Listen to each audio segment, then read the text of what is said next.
तो hello students, आप लोग का बहुत बहुत स्वागत है हमारे यूट्यूब चैनल राकेश टेक पे। जैसे कि आप लोग को पता है, हमारे पिछले वीडियो में इस क्वेश्चन पे वीडियो खत्म हो चुका था। तो आइए हम लोग इसी क्वेश्चन से शुरू करते हैं। देखिए, जैसा कि पहला क्वेश्चन दिया हुआ है, किसी पूर्णांक p के लिए प्रत्येक सम पूर्णांक का रूप होता है। जैसा कि देखिए, किसी पूर्णांक, कोई भी पूर्णांक हो, धनात्मक हो या ऋणात्मक हो, कोई भी संख्या है वो p मानेगा। कोई भी, जैसे मान लीजिए कोई पूर्णांक p है, ठीक, तो इसका प्रत्येक सम मतलब इसका सम पूर्णांक, इसका सम रूप क्या होगा। देखिए, सम रूप के लिए किसी को, अगर किसी भी चीज को सम अगर करते हैं, सम का मतलब होता है जो दो से पूरा पूरा कट जाए, दो से पूरा पूरा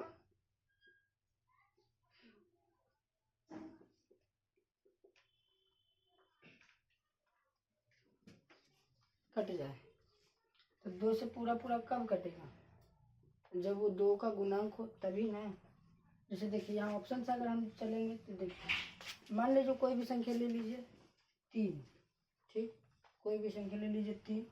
अगर हम इस हिसाब से चलेंगे तो 3 × 2 + 1 = 7 आएगा। तो क्या ये सम संख्या है? नहीं ना, तो ये सम संख्या नहीं होगा, ये रूप नहीं होगा, ठीक। अब हम ये चलेंगे तो ये p ही रूप है, ये 3 खुद हो जाएगा मान लीजिए p की जगह पर, तो ये भी सम नहीं होगा, 4 होगा अगर मानेंगे तो। मगर प्रत्येक रूप इसका कैसा होगा, सम का रूप, यही पूछ रहा है। तो देखिए, अब दूसरा में तीसरा ऑप्शन ये भी गलत। तीसरा ऑप्शन देखिए, मान लीजिए अगर कोई भी संख्या है, उसमें अगर हम मान लीजिए एक जोड़े, मान लीजिए 3 है, इसमें एक जोड़े, तो ये तो सम हो गया, ठीक। मगर अगर यहीं पर हम p का मान 4 ले लें और इसमें एक जोड़े, तो क्या सम बनेगा? नहीं ना, तो ये भी आपका ऑप्शन गलत। इस तरीके से आपका सही आंसर हो जाएगा 2p, ठीक। क्योंकि किसी भी संख्या को अगर हम 2 से गुना करते हैं तो वो क्या होता है, 2 से कटने लायक हो जाता है, ठीक है। तो यहाँ पर आपका आंसर क्या हो जाएगा, 2p। तो आइए अब अगला क्वेश्चन की ओर बढ़ते हैं।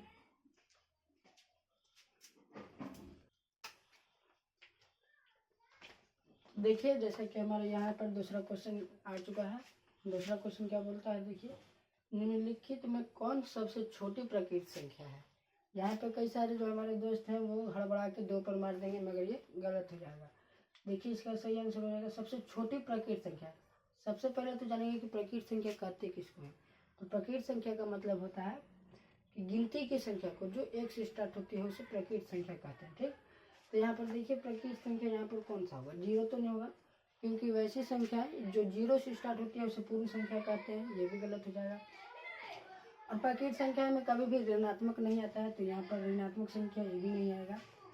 तो ठीक है, यहाँ पर सबसे छोटी प्रकृत संख्या क्या हो जाएगी, 1। यहाँ पर इसका सही आंसर क्या हो जाएगा, 1। निम्नलिखित में कौन सबसे छोटी प्रकृत संख्या है, 1, ठीक। यहाँ पर आप लोग, बहुत सारे बच्चे यहाँ पर 2 मार के आ जाते हैं और फिर बाद में बोलते हैं कि मेरा ये क्वेश्चन गलत कर दिया। तो अगर आप अच्छे से मारिएगा या अच्छे से डेफिनेशन याद रहेगा तो सब आपका ऑब्जेक्टिव सही होगा। तो यहाँ पर इसका आंसर क्या हो जाएगा, 1। आइए अगले क्वेश्चन की ओर बढ़ते हैं।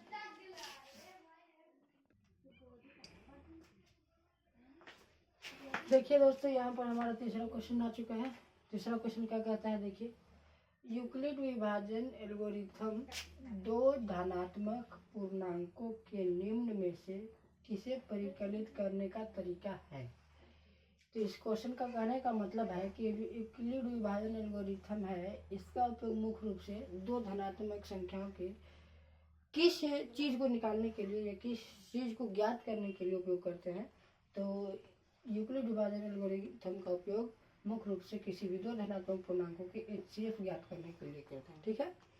इसमें क्या होता है, कोई भी 2 संख्या मान लीजिए A और B है, तो यहाँ पर A बराबर BQ + R होता है, यही है यूक्लिड विभाजन एल्गोरिथम।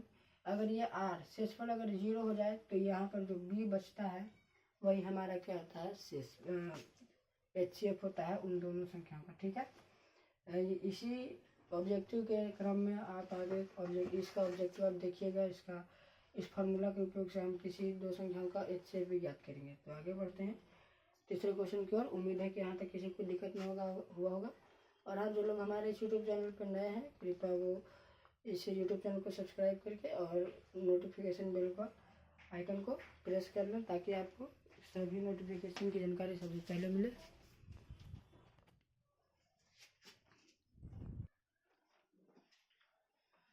तो देखिए दोस्तों, हमारा चौथा क्वेश्चन आ गया।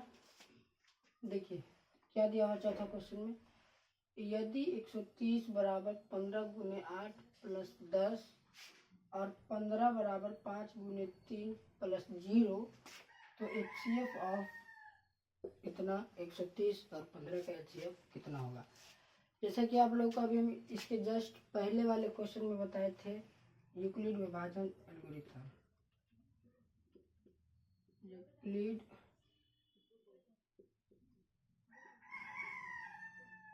विभाजन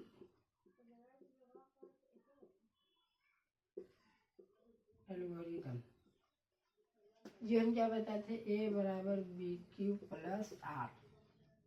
ए जहाँ पर बड़ी संख्या हो और बी उसके साथ वाली संख्या, ए और बी की दो संख्या हो, क्यू बी के साथ गुना में रहता है। देखिए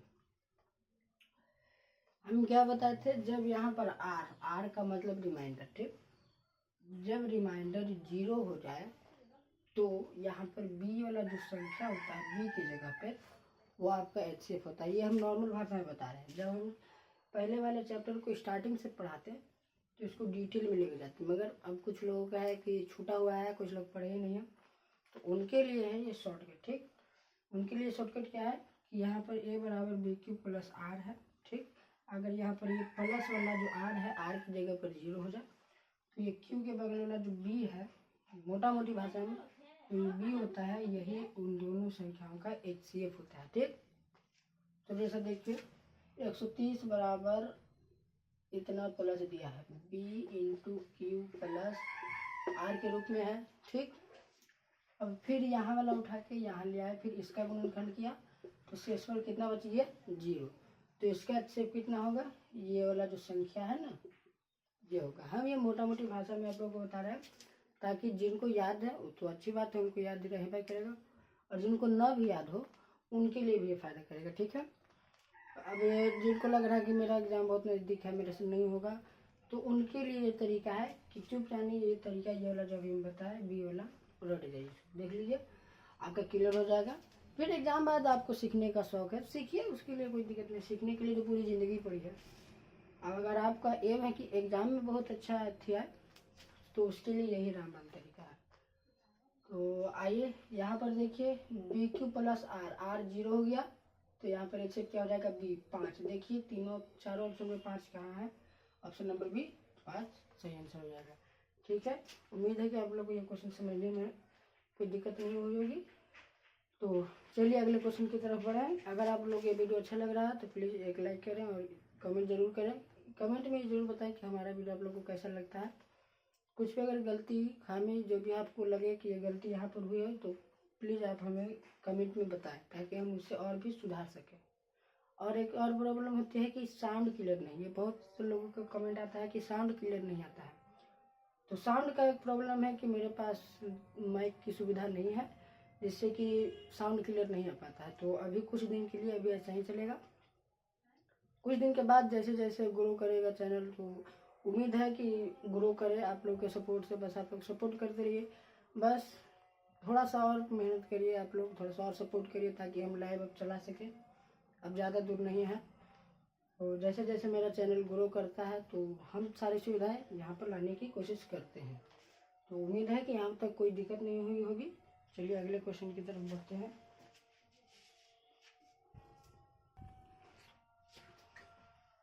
तो देखिए दोस्तों, हमारा यहाँ पर 5वां क्वेश्चन आ गया है। यहाँ पर 5वां क्वेश्चन क्या कह रहा है, 45 और 60 का मौसा ज्ञात करें।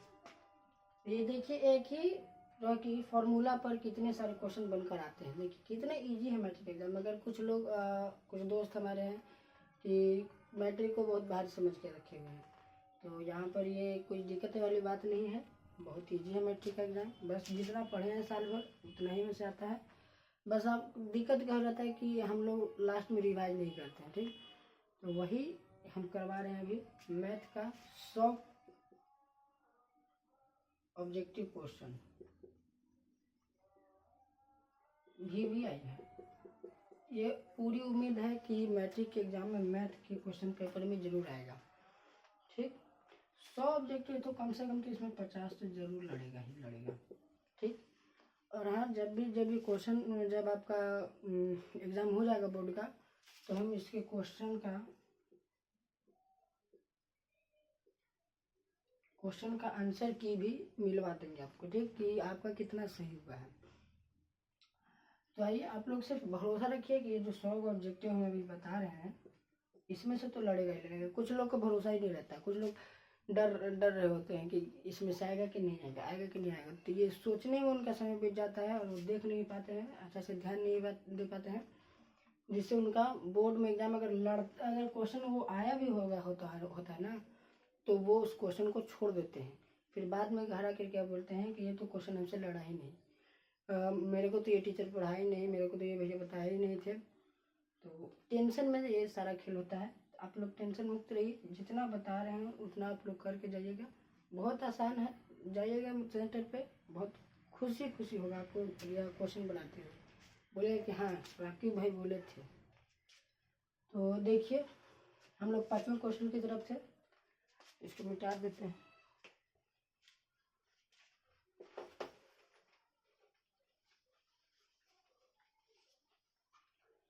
देखिए, ये 5वां क्वेश्चन क्या बोला, 45 और 60 का मसा। तो मसा निकालने का ये हम लोग एक तरीका पीछे पढ़े थे, यूक्लिड विभाजन एल्गोरिथम। यूक्लिड विभाजन एल्गोरिथम। ठीक, इसके अनुसार क्या होता है, ए बराबर बी क्यूब प्लस आर, जहाँ ए और बी कोई दो धनात्मक संख्या होती है, और जहाँ बी ए से छोटा होता है, ए बड़ा होता है बी से। ठीक, तो देखिए यहाँ पर बड़ा कौन सा है,